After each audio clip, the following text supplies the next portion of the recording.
Hello everyone, and welcome back to the birthday of the universe and beyond.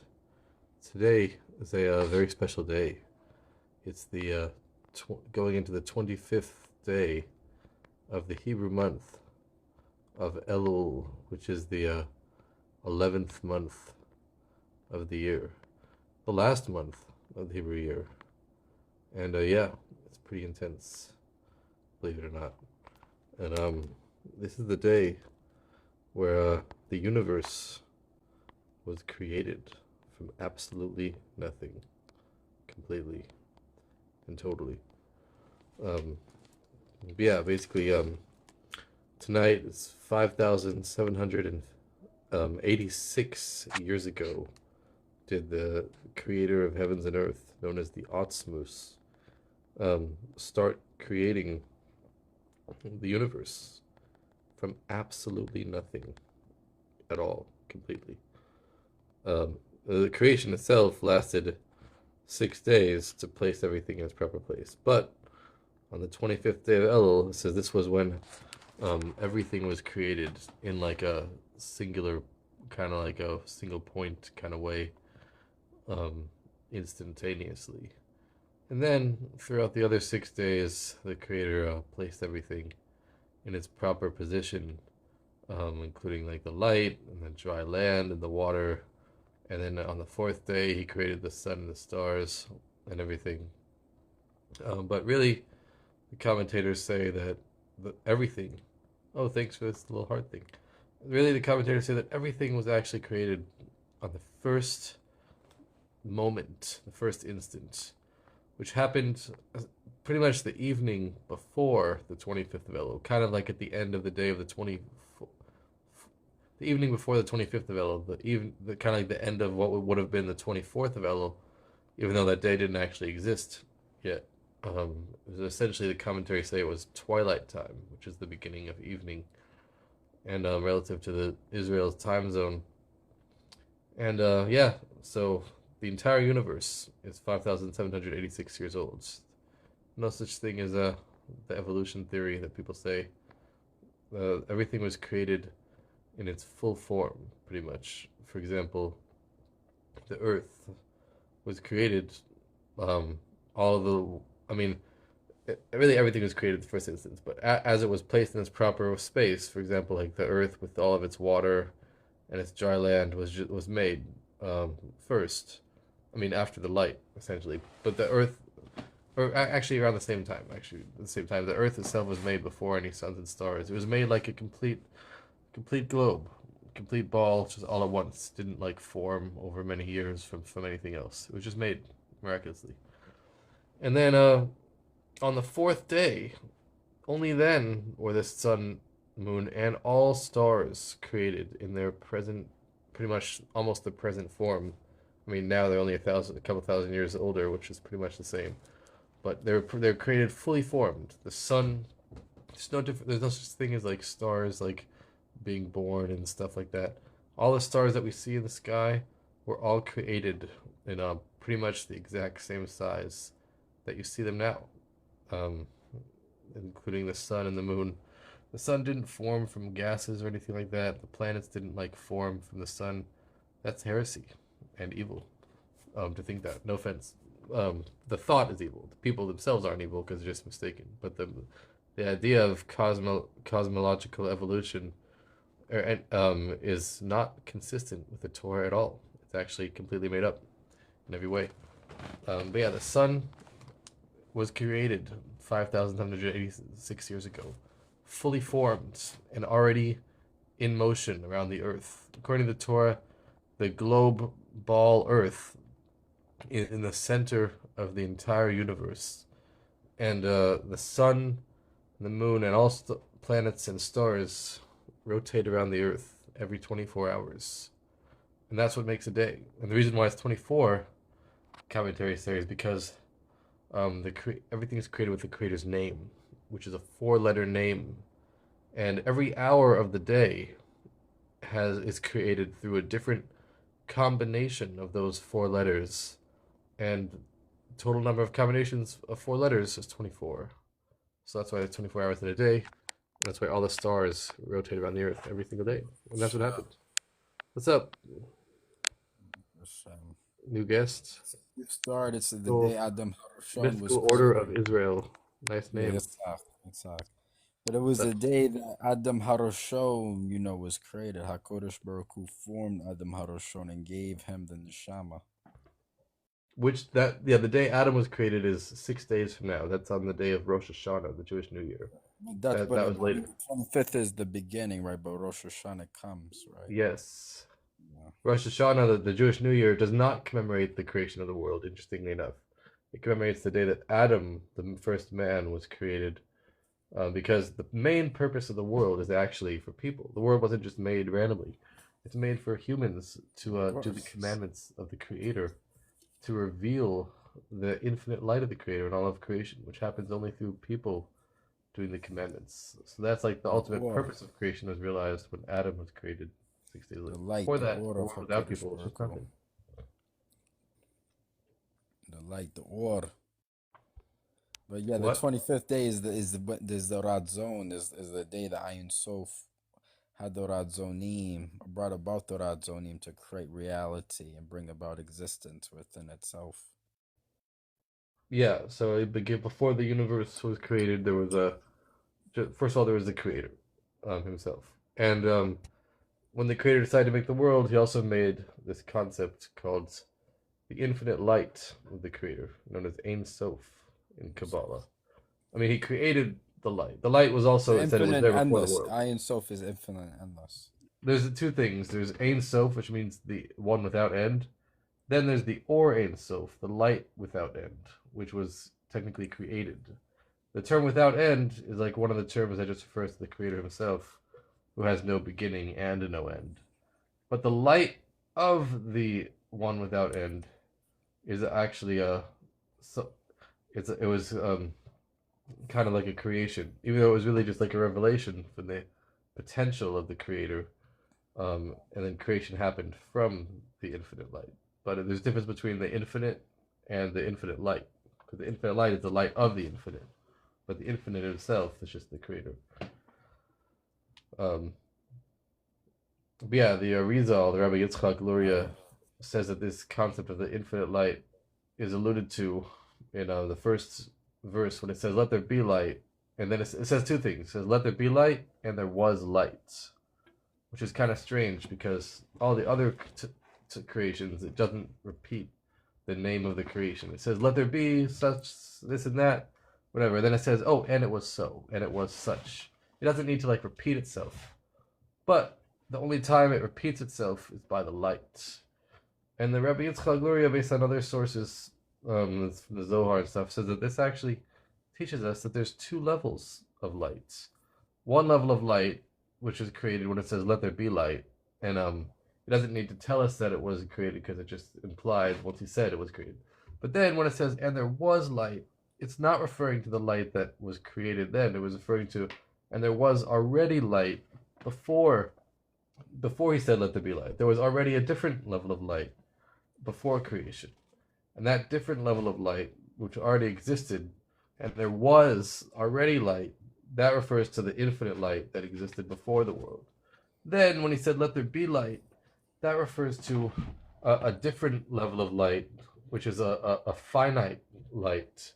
And the Zohar says that finite light actually is called darkness relative to the other light. That's why it says he's separated. You mean Hoshek? Hoshek, relative to the greater infinite light. And that's what it says. He's separated between the light and the darkness, according to the Zohar's explanation. There's other explanations also. But according to the Zohar, what it says he's separated between the light and the darkness means he's separated between this second level of finite light, which is considered darkness.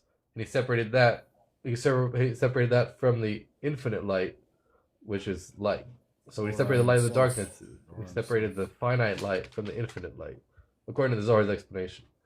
And between that time, there was a concept called the Tzimtzum, called the this is all in the beginning of Eitz Chaim, called the Tree of Life, written by Rabbi Yitzchak Luria. It's like the foundations of a lot of Kabbalah, just like this concept. But then it says there's a concept in between these two levels of light, the infinite finite. There was really what's called a Tzimtzum in Hebrew, or a translate as A contraction. contraction, a Yeah, contraction. contraction, but contraction is kind of hard to understand because contraction maybe implies like shrinking or getting smaller. But in No, but this it like context, it means decreted, that like the infinite light was completely hidden because it's infinite. So it's like it was completely hidden. And after it was completely hidden, then out of the darkness, then the creator created this finite light, ultimately from the infinite light, but it came from the infinite light, then through this complete, so to speak, void of infinite light. And then you have the finite light. And from the finite light, he created everything, basically. but there's a contraction. That's why even with some of that's a high and broke, right? No, well, yeah, the Yetzadath. Yetzadath became the clip off, right? Well, yeah, Became the the sticking breaking. off There's of another all. thing. So this was the first thing that happened. It's called the Tzimtzum, which is from the infinite. Then he hid the infinite, and then he like so to speak broke the darkness of the concealment with this finite light, which like broke through the darkness. And that's how the world began. But then, after this finite light existed, then there's another concept that's mentioned in Kabbalah called the shattering of the vessels, which means after the light was already made, and the light is like the source of like everything, like all this universe and all other All the universes. There's a lot of other realities. universes also.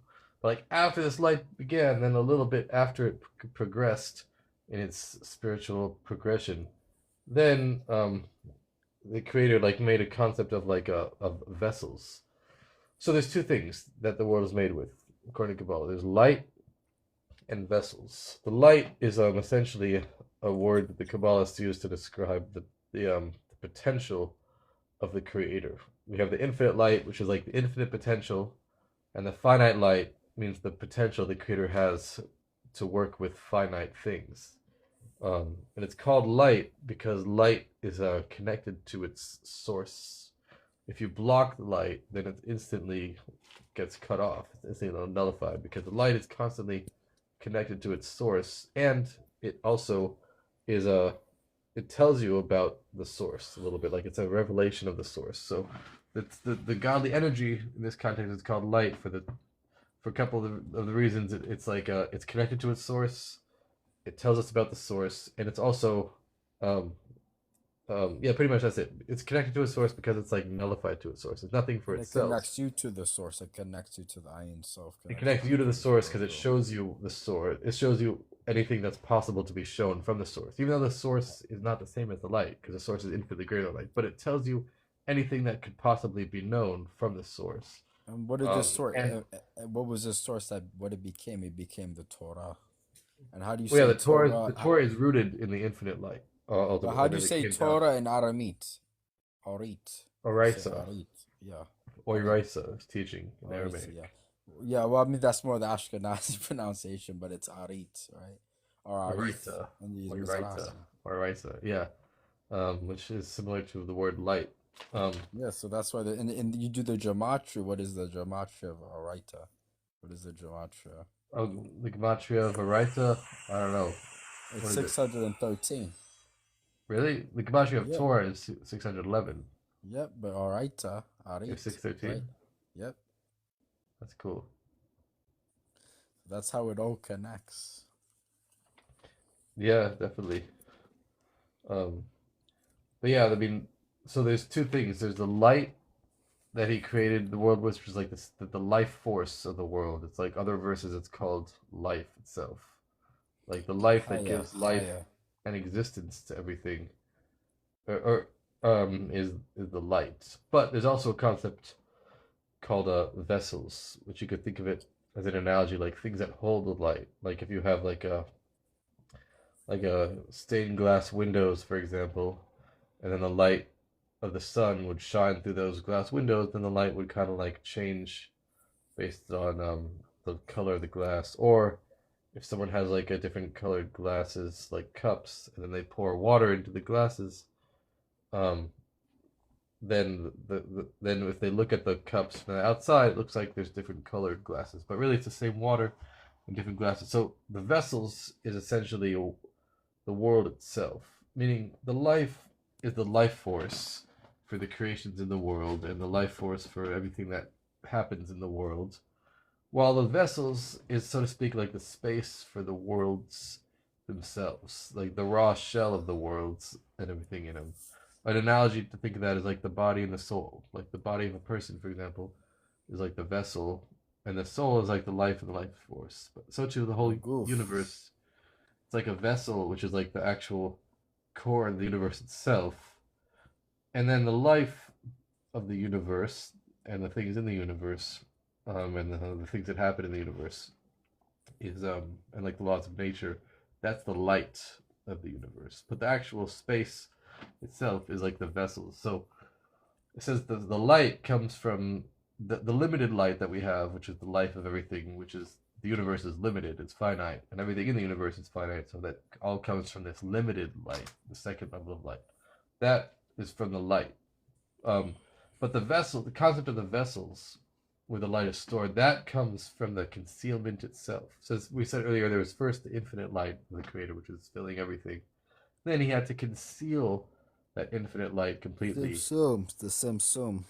Yeah, the Simsum. And then after the Simsum, after this concealment, then he broke this concealment with the finite light.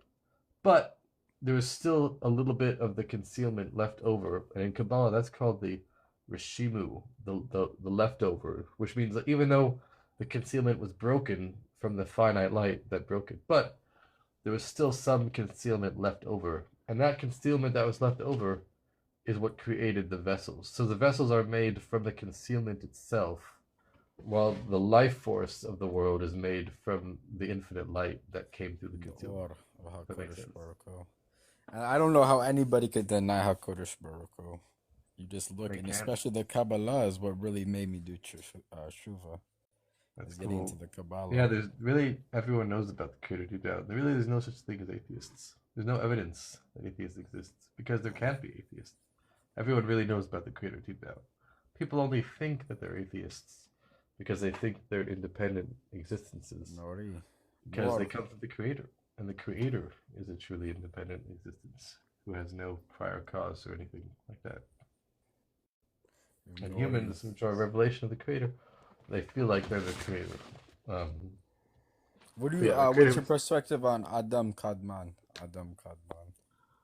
Adam Kadmon. There's a concept in Kabbalah that after the creator made the finite light, then there's like a bunch of series of different stages it went through to eventually create this finite world. Before it created this world, it created a lot of other worlds.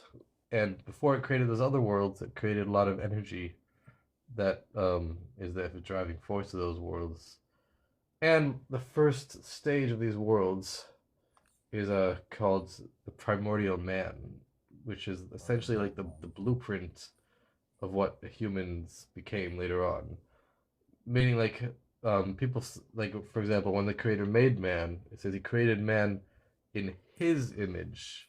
But Basalam which image? Elohim. Basalam Well, there's two Elohim. things. It says the image of Elohim, but it also says in his image. What does his image mean? Rashi says he created man in man's own image, meaning first he created the concept of the image of man, because the creator himself doesn't have any body. But first the creator made the image of man, and he used this image of man to create all the universes.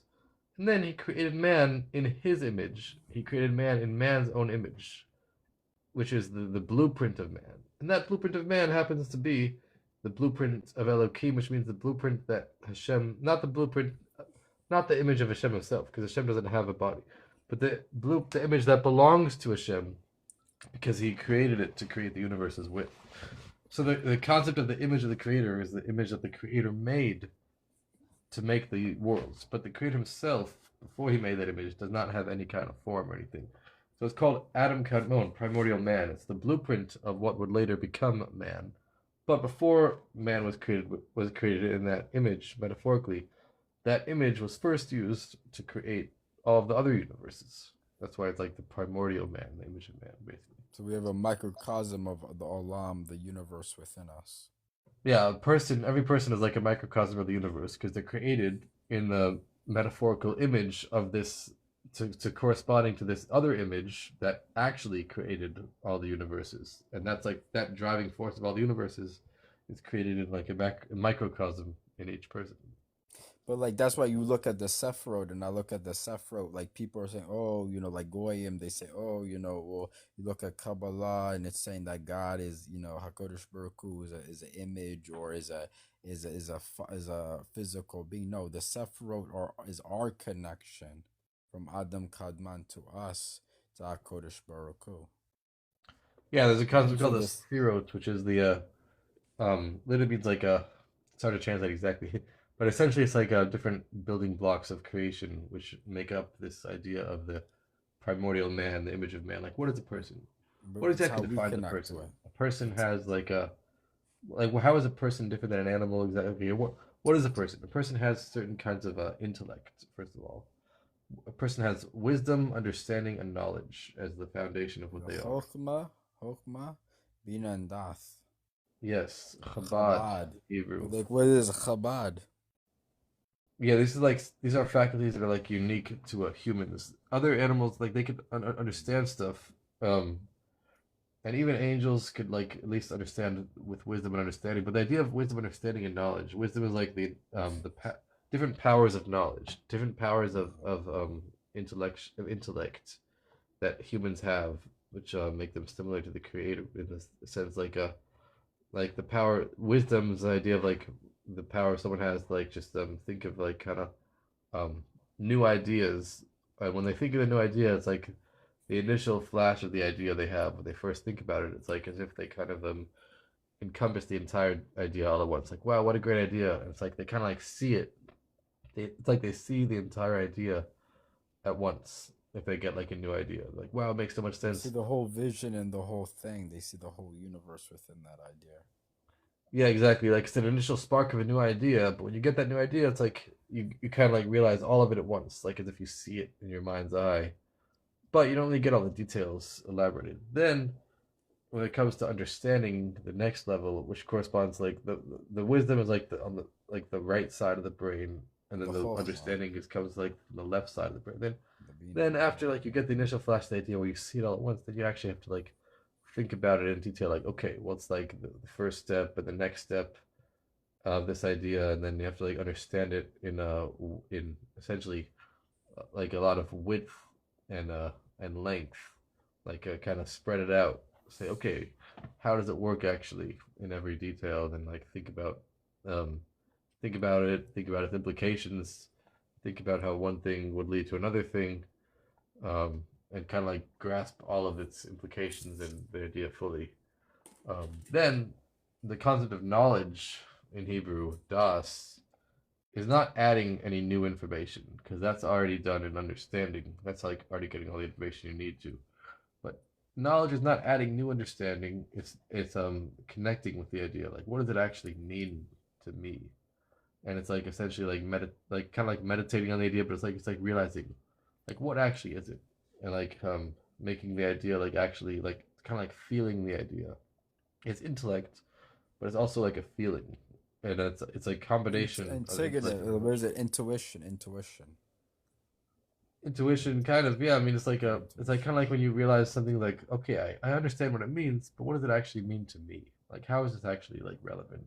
How can I And that, connect to the higher understanding of it or the higher meaning of it? yeah, kind of, but it's not adding any new information because you already have all the information from understanding. It's like connecting with the ideas that you already have. It's connecting with the information you already have. It's not any new information because the information you already got from understanding. Um, but it's like connecting yourself intensely with the idea such that the idea gives you actual life and it gives you like a certain like feeling of connection to like what it actually is. Um, and this is a so this idea of knowledge in Hebrew is like a combination of intellect and emotions, which is the next level. That concept of emotions, like meaning like how a person um, emotes to other things. Emotions in Hebrew means like how someone emotes, meaning how someone expresses How their they feelings connect or of they the how they heart. go about it. Like people want to interact with others in a way of like doing kindness. Sometimes like someone's like, "Wow, I just want to be so kind and like give everyone." Hesed, you got Hesed, you got Gevurah. Yeah, exactly. Like one state of feelings is like someone wants to have a feeling where they want to just like give everyone everything. which could have different implications in the concept of ideas as well. Like in a simple sense of like teaching something or like just doing something or like doing acts of kindness. Like someone just wants to, yeah, acts of kindness is kind of like a good analogy because like someone wants to just do kindness with everyone, even if they're like actually Zadaka.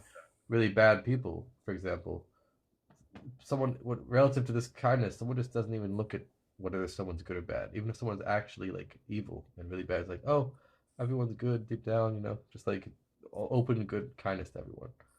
Then after that, there's a concept of restraint or judgment or strength called gevura in Hebrew, which Din means as to well. literally means Din like as kind of like well. yeah judgment. Din. It means like it kind of means like to hold back from giving, but it doesn't mean to completely hold back. It means that to realize that only people who are actually deserving of receiving stuff should receive stuff. Meaning, if someone is actually like a good person and they're truly deserving, then they should get stuff, and they should only get exactly what they deserve, no more, no less. So it's not completely holding back. It's like it's only dealing with people in a strict judgmental way, saying only people who are good get stuff, and they should only get exactly what they deserve, no more. And if someone made mistakes in the past, then relative to this level, there's like no concept of forgiveness or anything like that. It's like, oh, they messed up once, it's too bad for them. They did that, so they don't deserve anymore. Then there's a concept called the beauty or tiferes, To which first. is the idea of First. mercy. Mercy is to acknowledge whether or not someone is deserving or not, whether or not they're worthy or not. But an example of it, for example, would be like to forgive someone if they're actually sincerely sorry for something. And if they sincerely feel bad, then there's the idea of mercy to forgive a Well, I person. would say there's Hesed. Hesed is Rahmanis, right? But No, Tafarth is, it's is, not. is Because beauty. chesed doesn't. The idea of mercy, forgiving, is to realize that they did something bad, realize that they did bad in the past, but nevertheless acknowledge like their state of being now. Like at this point, they feel remorse or whatever, or So they're the in a inner state of beauty. The distress, and then to give them inner beauty. despite. And then But Tafarth is the kindness inner is to beauty. not even like consider, not even like consider them as if they've ever done bad, even if they actually have. Like don't even consider the bad at all, just giving it to everyone regardless, without making any kind of calculation.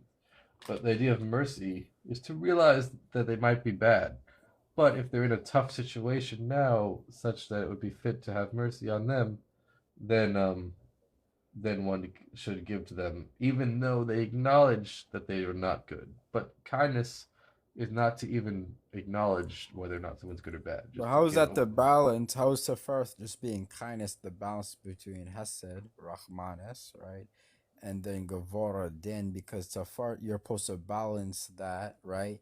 And you're supposed to balance these attributes together, right? And you judge properly, but that's what brings about the beauty, right? Because you need both. You need both Din and you need both Rahmanas, right? You need to see the good for the good and the bad for the bad, and you need to truly judge, right? Always you judge, with Rahmanas, right? Halachically, but you also need to see the din and you need to see what's really going on beyond the veil. Yeah, kindness, kind of. I mean, the concept of mercy does not exist in judgment. Meaning the other idea of gevura is strict judgment. For example, if someone is a judge in a courtroom, in Jewish law, a judge is not allowed to have mercy. Because if they do have mercy, then that would be um, like a And that'd be twisting of Hesed. judgment. So that's No, Hesed. it's not. It's not. Mercy is not. Is not kindness. Not kindness.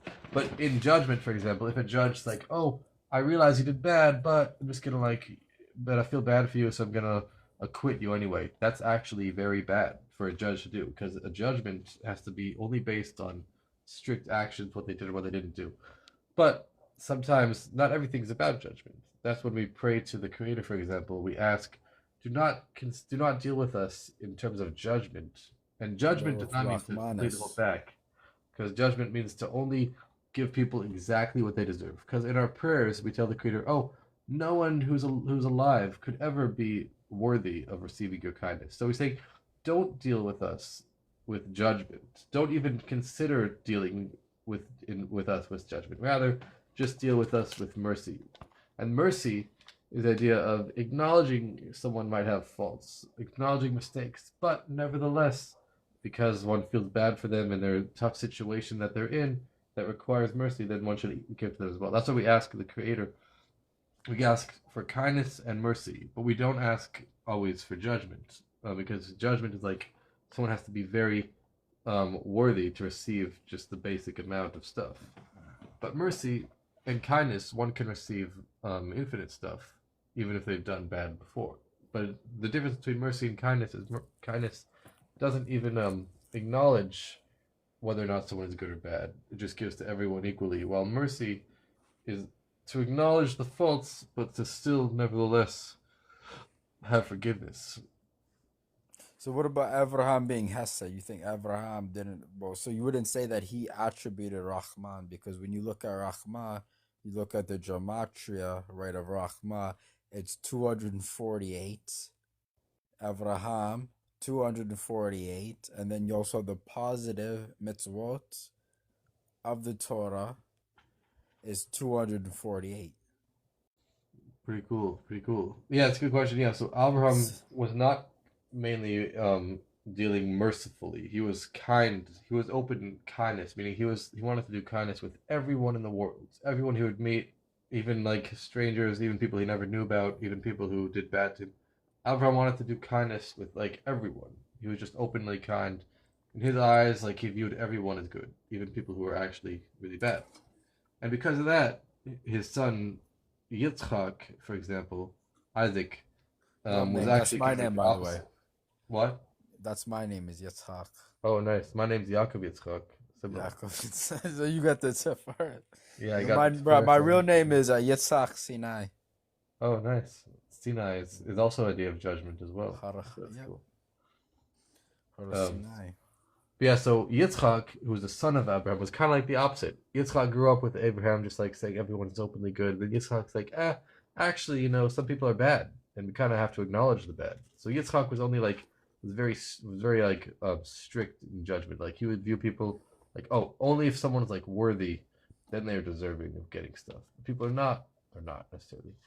But Yaakov, his son of Isaac, was kind of like an intermediary between Abraham and Isaac. Yaakov says like he also had the strict judgment aspect of Yitzchak. He realized that people, um, what's it called, uh, that that people should only get with that. There's people who are good, people who are bad, etc. But Yaakov was also merciful, which means he also had the idea of kindness, of giving to people. But the idea of mercy is like in between kindness and judgment. It's like acknowledging the bad, but still, nevertheless, having mercy and doing giving to people who are in need, or people who regret the bad, people who are in a state of distress, and they need to have divine mercy. That was like the idea of Yaakov, the idea of beauty, mercy. And that's the And he ultimate became truth. Israel. And Israel is also another name for Israel is Yisroel. Is Yasher the Yasher upright Kel, or yes. His name was What you Israel say later, the which in Kel? Hebrew was Yasher Kel, the upright one of The Kel, upright of God. which means HaKadosh kindness, Baruch Hu. is the Creator's kindness. So these are like some examples of this Sefirot, the wisdom, understanding, knowledge, and the kindness, judgment, and beauty. And then there's other ones as well, but the other ones are kind of more complicated to explain. But these are like the foundations of them. And But you these also work. have Netzach, which is Yeah. is Netzach, the Haram. idea of wanting to like be victorious over everything. And I mean, Hud there's is different explanations is of what it means Moshe. exactly in terms of giving to people, but like it can mean it depends on the context, like wanting to always like finish something, be victorious over something, no matter what. Um, in terms of a lot of different things, it could be like in terms of understanding an idea, doing kindness. It's like the drive to win. And Yesod, there's Hod, Yesod which is is Hod, connecting it. Yes, is which is Yusuf literally and Hod is Yusuf actually interesting Hasadik. translation because it can mean a lot of different things that are. And the simple translation is like beauty or splendor, serving the Yesod creator. is a foundation. I look at it as a foundation. It Or Yisod, I'm represents. talking about Hod. Oh, okay. Yeah, I was talking about Yesod. Hod is kind of a weird translation. It means literally, it can mean translate a couple things. It can mean either like beauty, like someone wants to serve the creator in a beautiful way, like everything they do should be like beauty and nice. But it could also mean hodah, which means giving thanks or being nullified to the creator, which is like It's which is like Moshe. realizing, being like humbled before the creator, um, kind of thing. And that has different implications in every context, pretty much. Then Yesod is like the last one of the primary spheros, besides for the very last one, but it's like the last of the main emotions, which is like the connection, which is like the idea like to take all the other emotions from above it and kind of like bring it down into action ultimately. Not fully into action yet, Well, but I at said that least would be Malkuth. That would be Malkuth. yeah, the But last obviously, you one, which is said, called Malchus Kingship, is like yeah, it means like to bring things into action or in that's just David speech, Amalek basically. or the Mashiach. That's the Mashiach ben David. Yeah, it means kingship. The simple meaning means kingship is because, for example, it's like it represents a person's power of speech, which leads to action. Because a king, for example, the only thing a king What's does up, is Adam speak. Harashon? A Roger, let's go. king, a king essentially guides his entire kingdom just by speaking. So the words of a king are kind of like action that has effects in the whole kingdom. So the idea of kingship is the power of speech, which also leads to action in a person. It's like the final level of action, and that's like the 10th and final sphero, which is like the actual, which is by the creator represents the creator's power of speech, which is action for the creator. That's the source of The creation. bar. Everything happens from the speech of the creator. By person, it's also power of speech, which also implies action after speech as well. So these things are essentially what makes up what that those these things are what define a human being. What exactly is a human? These 10 things is what makes up a human. So the blueprint of humanity was first created before anything else, before any of the universes. This is called Adam Kadmon, the primordial man, which is the image of man.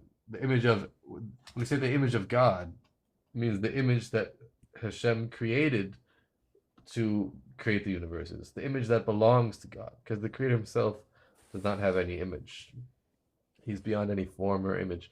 But the image, when we say people are created in the image of Elohim, in the image of God, they're created in the image that Elohim created for Himself to use to create the worlds. And this image of Elohim, which is the primordial man, this has all the definitions of what makes a person a person. It has, like for example, we say the Creator is wise, the Creator is kind, but really the Creator is beyond all these things. But the Creator created the concept of wisdom. He created the concept of kindness, and then after he created these concepts, he infused himself with them to create the worlds, and that's the blueprint, the image of man. And after he created the world, then he created the actual man in that to match that blueprint. What's up, Sim A? Hey, How how's it are you? going? Good, thanks. What's good? Can I ask a question? Yeah, what's Like, cracking? like you're a full-grown man, all right? Am I? Like, well, I What do don't you mean? know, but like, you don't know yet to not like these are the people who had said things thousands of years ago, right? And we're just like, this is the law because they said it 1,000 years ago. Like, who cares what some man said 1,000 years ago? Honestly, Oh, well, honestly. Like, these are the laws of the creator of the universe, not but just how do man. we know that? Oh, How how do do you we know? know that? That's a different question. So you're asking, how do we know the Torah is true from the creator? Yeah. Like these are just ridiculous. Like we're full Oh, grown at this point. I argued are when I we? was 6 years old. I argued with my RE teacher, my religious instruction teacher. Like, how do you know? You know, I was 6. Oh. Are you asking, or you just want to like make fun of it? Sorry. Yeah, continue. You ask, you want to know for real? Yes, I would like to know. Okay, okay. Well, Judaism is different than other religions because in Judaism we have it's based on the reason why we know it's true is based on it's not just based on the miracles that Moses did in Egypt, etc. Even though that's also a good Well, the proof, but it's like all the Masorah, stuff that unbroken Moses did, Masorah, all the stuff that unbroken Moses did chain.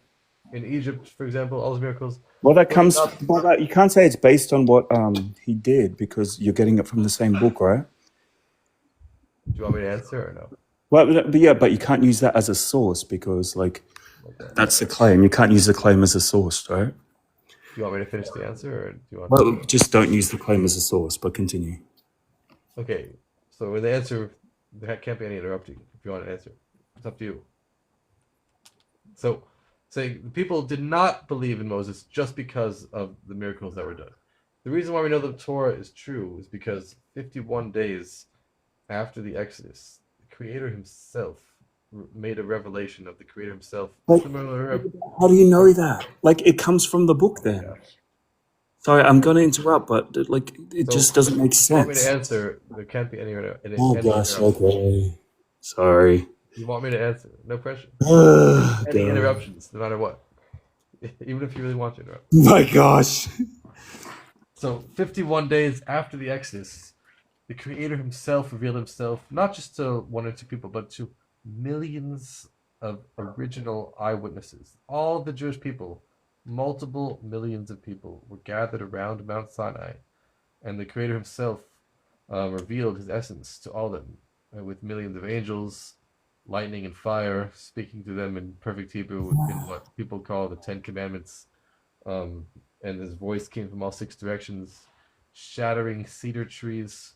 Okay, how long is this going to go? And well, you don't enjoy it? From that time, so from that revelation, this was to just get to the point, please. No, let him explain. Let him take your time. This was to millions of original eyewitnesses that actually witnessed this revelation. No. In the Bible, there was no eyewitness. The Creator's revelation. Wait, that's actually untrue. That's untrue. There was no eyewitnesses in the Bible. It's actually untrue.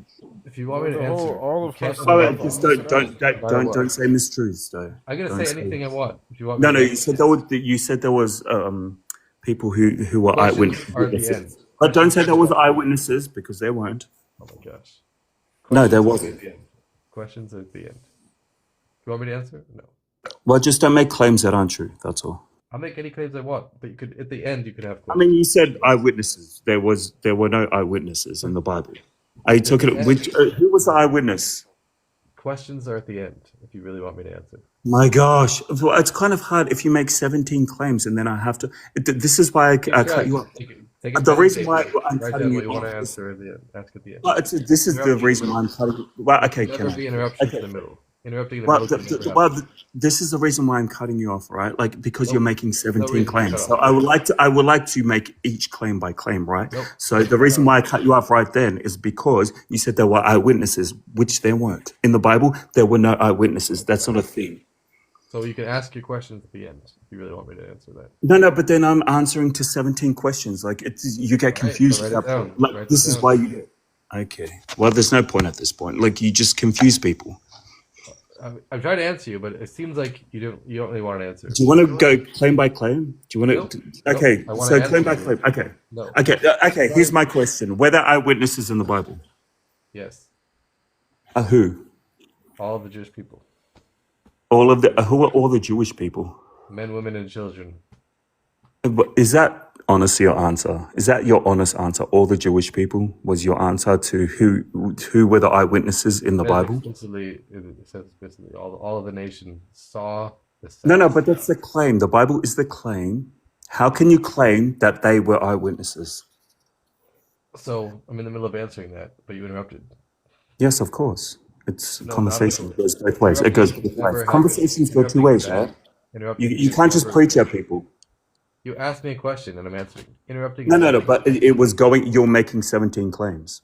So then write down 17 things you want to ask at the end. No. But a conversation would go better if you could if you made a claim, then I could say something against your claim, and then you say something against my claim. Right? That's how conversation goes.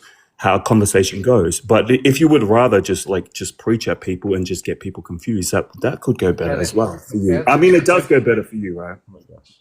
Answers to questions can never be interrupted. Never, no matter what. If you have questions, write them down and ask them at the end. So, as I was saying the answer before I was interrupted. So, after these witnesses happened, the way that we know that it happened is because since that time, 3,336 years ago, there has been an unbroken chain of tradition from those millions of original witnesses to the millions of Jewish people that exist in the modern day, with no weak links in between. Absolutely none. There's always been millions of people passing down this event at the time. There's no point in history where anyone could just point to someone and say, "Oh, maybe it was made up then." Never happened in history. It's an unbroken chain of traditions in the modern day of millions to millions. It can never be refuted. Anyway, what's up, Roger? I just want to lay. I do believe that we were the witnesses, our forefathers, Abraham, Isaac, and Jacob. But in the word Bereshit, you rearrange the letters, and it says on the first of Tishri. So I've heard that the creation was on the first of Tishri because it's Bereshit bara Elokim ad hashamayim ve'ad haaretz. So the one word Bereshit rearranged is the first of Tishri, which is on Rosh Hashanah. So can you explain the difference? You're saying that creation was before this, or are you saying man was created on first of Tishri, or the creation was? Man was created on the Jewish New Year, the Okay, first of Tishrei. but then it says Bereshit. The one word Bereshit, Bereshit bara Elokim. The one word Bereshit rearranged is a first of Tishri. It says, Well, there's no bays in Tishrei. Reshit is Tishrei, but there's right, no bays in Tishrei. right. It says, but in the first of Tishri. That's what actually. Bid Tishrei, in Tishrei. Yes. Okay. That's So the ultimate purpose of creation is man. The man was created. I mean, it's not a question. This is like definitely the Talmud. Absolutely, man was created on Rosh Hashanah. This is in the Talmud. It's not like a question of when man was created. We know exactly when man was created. It's not like a question of what if we know. But man is the ultimate purpose of creation. So creation was made for man. Yes. I'm in agreement. Second thing, I was going to say, a rabbi taught me that in the Garden of Eden, in the book of Bereshit 3, that the actual, because in Bereshit 3 talks about the tree, every letter begins with the letter Vav. Every comment, Vav, Vav, Vav, Vav, Vav, Vav, Vav.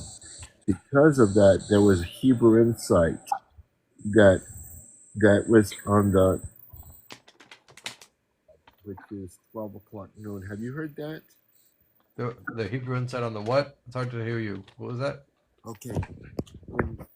In the book of Bereshit 3, on what it's talking about, and Eve was they took the fruit, but each of that phrase begins with the letter Vav. Vav begins at least 10 times.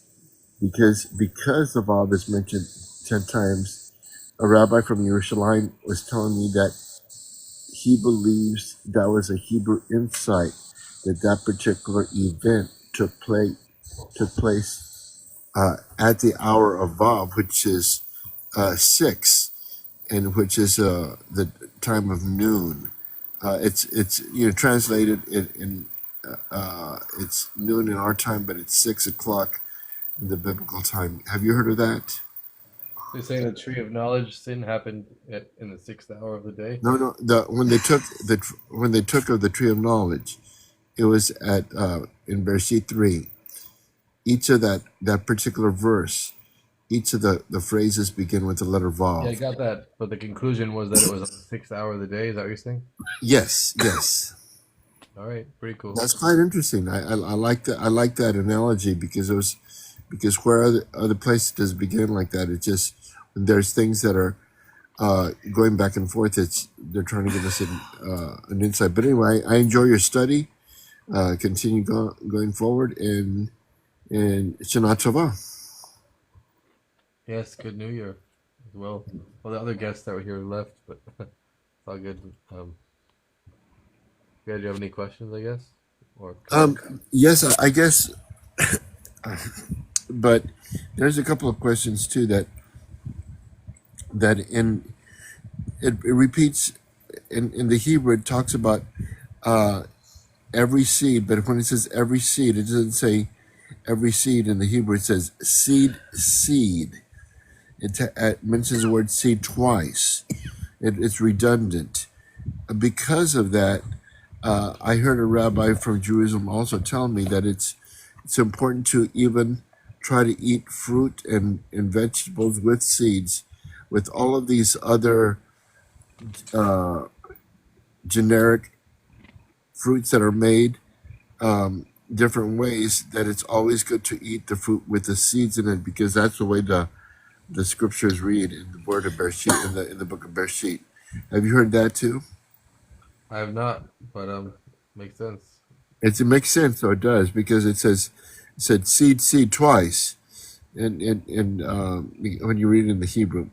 But this is very good. I enjoy this study, and let's see what else. There's always so much that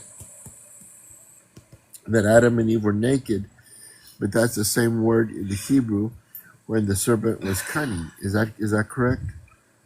Yeah, same spelling at least. Because my Hebrew is limited, but I do speak Hebrew. I could read Hebrew more than I could speak it, but that's good. I enjoy it, but okay. And we're going to begin the year 5786, the Feast of Trumpets. One other last question. When do you think is really I've seen it all over, when is the year of Jubilee? The year of Jubilee, we don't count the Jubilee year anymore until. I know we don't, but if going back on the internet, this one rabbi, Rabbi Meir Cohen, was saying that it's actually going to begin this year, 5786, but on Yom Kippur. But if it's difficult to calculate the year of Jubilee, we don't count it anymore. But have you heard that? I have not. Well, according to the Rambam, like it's not counted at all. So like it means like the Jubilee year is like every 50 years. Well, Yes. really, the Torah says every 7 years we should leave our land fallow. Right. And then every 7 sets of 7 years, after the 49 years, then we add another year in that cycle where we also leave the land fallow and do a lot of other stuff called the Jubilee year, where slaves go free, etc. And then after that 50th year, then in the times of the temple, after the year, they would start the cycle of the 7 times 7 years again. Yes. So they would add this year in between cycles of the 7 times 7 years. But nowadays, since we don't count it at all, we don't add the year in between the cycles, which means that we just have 49 years of the 7 sets of 7, and then nothing happens. We just go directly to the next set without adding that year in the middle. So according to that, it would be impossible to have any Jubilee year now, because we don't count it at all. We count the 7 years as a sabbatical year, but we don't count the 50th year at all. So it's not even counted in the calendar. Like other years they would insert it in between 2 cycles of the 49 years. But now, right when a cycle of 49 years happens, what would have been the Jubilee year, we just start the cycle again. So it's already offset. Every time that happens, it gets offset by a day if it would have been counted. So I mean, like it's not even in the calculation until the Messiah comes. We're going to add it again. Okay, excellent. Well, I like that. And another comment too, Mount Sinai. I saw that there's a trip advertised that you could actually go to Saudi Arabia. Do you think that is a true Mount Sinai, that you could actually go up there in today's world? But it's the one in Saudi Arabia, not the one. Of course, I don't believe the one in Mount Sinai at the end of the Sinai Peninsula. Blessings. Sinai Peninsula is a true. I visited that one years ago, and there's a monastery there, St. Catherine's Monastery. But I believe that the true Mount Sinai is Ebal in Saudi Arabia. Do you believe that also? Saudi Arabia is north of Israel. Right. The Jewish people, when they left Egypt, they did not go anywhere in that direction at all. But when you go from Egypt, you cross the Sea of Reeds, but then you wind up in Saudi Arabia, though. From the Sea of Reeds, exactly. If you look at the map. But what I'm just saying, in the southern part of Saudi Arabia is which I believe. Where do you believe that Mount Sinai is?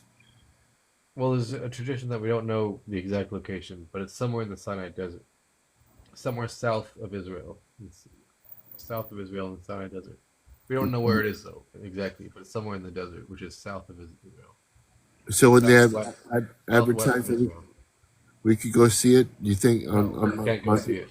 No one could go see it because no one knows where it is by definition. It's hidden. Okay, very good. Okay, thank you, Laila Tov, and thank you for the conversation. Yeah, that's it. You sure? Yes, that's it. Thank you. Okay. All right. Cool. All right, well, thanks for joining, everyone. Yeah, Rosh Hashanah. We're coming up to the Rosh Hashanah, which is the day of judgment, which means it's the day where everything that happens in the entire world is decided. Every leaf that blows in the wind, all the money that someone is going to make, that every person is going to make throughout the entire year, and everything that happens to every person, and even everything that happens to every animal and every inanimate object, is all determined on the Jewish New Year coming up. And the way it's determined is based on how the Jewish people pray during that time. And that sets the stage for literally the entire year, everything that happens. It says in the commentaries that when the creation happened, originally 5,786 years ago, the original creation was only meant to create the world for 1 year, for the first year. And every year after that, the next year is only created based on how the people, like the Jewish people, or essentially, or before the Jewish people, or just the people in general, how much they pray during during that New Year time. And every year, it's created based on the prayers of the Jewish New Year. Originally, it was created just based on the Creator's kindness directly. But after the Creator made the world, then the creation happens every year again based on people's actions, specifically during the time of the Jewish New Year. So it's kind of like a superpower because it has the power to literally create everything that happens in the entire year. Every little event, every stone that's kicked in the as someone's walking, every leaf that flies off a tree in the wind, everything that happens in the entire year is determined on every Jewish New Year, which is a 2-day event outside Israel and 1 day inside Israel. And yeah, it's a pretty intense time. So I mean, we have the power to create anything that's going to happen. Hopefully, it will only be good things that we'll create, and especially creating the redemption. That should happen now.